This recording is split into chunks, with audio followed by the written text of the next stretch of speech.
Bom, como eu acompanho, eu posto muitas músicas nas redes sociais, eu tenho uma estratégia, e essa estratégia serve também para minhas performances.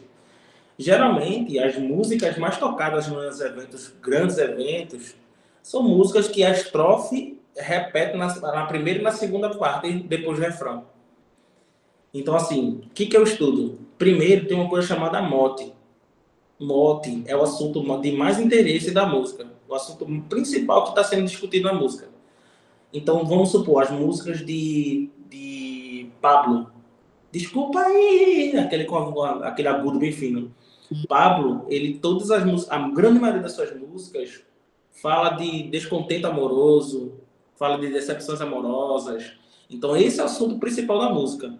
E quando é um show de Pablo, eu já sei que a maioria das músicas vai ser isso. O que, é que eu começo a trabalhar? Sempre entender que minha sinalização tem que ser trabalhada no modo, no sofrer, mas sofrer por um descontento amoroso e não sofrer de uma forma geral. É no sofrer amoroso, é no descontentamento amoroso, numa decepção amorosa. Então, quando eu digo sinalização, não é somente como minha mão vai se comportar, mas como o meu corpo todo vai se comportar. Para entender e trazer que é sobre um descontento de amor e não sofrimento porque perdi dinheiro. É diferente. Depois disso, eu vou entender como é que a estrofe está sendo trabalhada. Ela tem uma introdução e tem uma história. A estrofe, ela conta uma história. Então, eu vou começar a entender que história ela está sendo contada ali. Eu vou buscar algumas referências daquela música que está escrita. Por exemplo, o autor da música ele é um macumbeiro. Então, se ele é um macumbeiro, a música, por exemplo, de Zeca Pagodinho, Ogum, quem escreveu provavelmente não foi Zeca Pagodinho, não sei dizer agora. Mas vamos supor, certamente foi um macumbeiro que escreveu aquilo ali, um artista que é macumbeiro. Então, assim, não posso simplesmente trazer um sinal de, só o propriamente sinal de Ogum. Quando ele começa a cantar Ogum. Eu não posso pensar em trazer apenas o samba. Eu tenho que entender um pouco da história de quem que escreveu aquilo ali. Em que momento aquela música foi escrita? Que momento sociocultural se encontrou a escrita daquela música? Porque entender no momento sociocultural não precisa fazer uma pesquisa profunda, entender que ano e tal. Mas entender no mínimo, entender. É diferente de estar estudando aprofundando entender o momento sociocultural daquela escrita, eu vou entender como é que foi pensado daquela maneira. Depois vem o refrão. O refrão, o que é? É a parte mais importante da música, onde as notas são mais pesadas, onde as notas são mais esticadas, onde as notas têm mais brilho, onde as notas são trabalhadas de certa forma para você se concentrar no refrão. É o momento que vai prender você lá no refrão. E o refrão ele vai tocar uma, duas, três vezes, dependendo da música.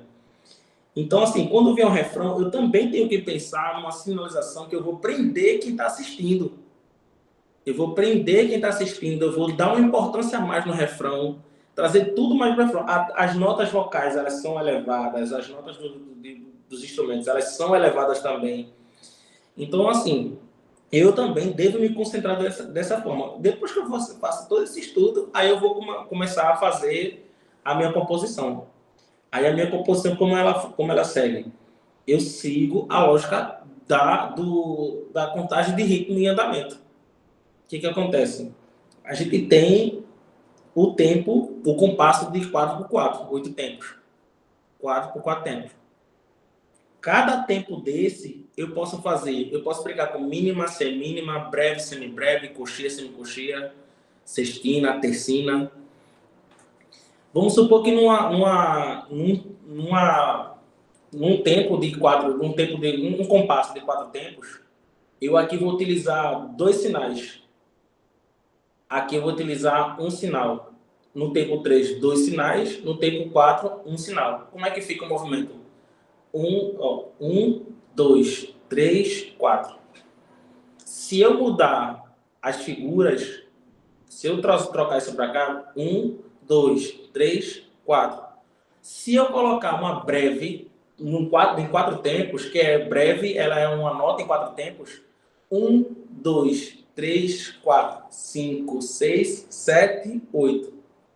Então, depois que colocar tudo isso Minha composição da letra é dentro desse compasso. Eu não escrevo a letra num texto. Eu escrevo nesse compasso. Eu só vou ver onde está o sinal, onde está a expressão, onde está a pausa, por exemplo. E aí, eu percebi que os cantores, até na parte vocal, eles também cantam dentro do compasso de outro tempo. Ou 3/7, 6/9, não sei. Mas até na voz tem essa contagem. Então, por na voz também ter essa contagem, e se eu trabalho com música, eu tenho que entender música. Então, esse método não foi eu que criei, é um método que eu aprofundei mais, porque existe um método, esse método é de outra pessoa, e por enquanto é um laboratório esse método. Ele existe, ele é um laboratório. Eu já começo a aprofundar mais de como utilizar ele em outras músicas. Então,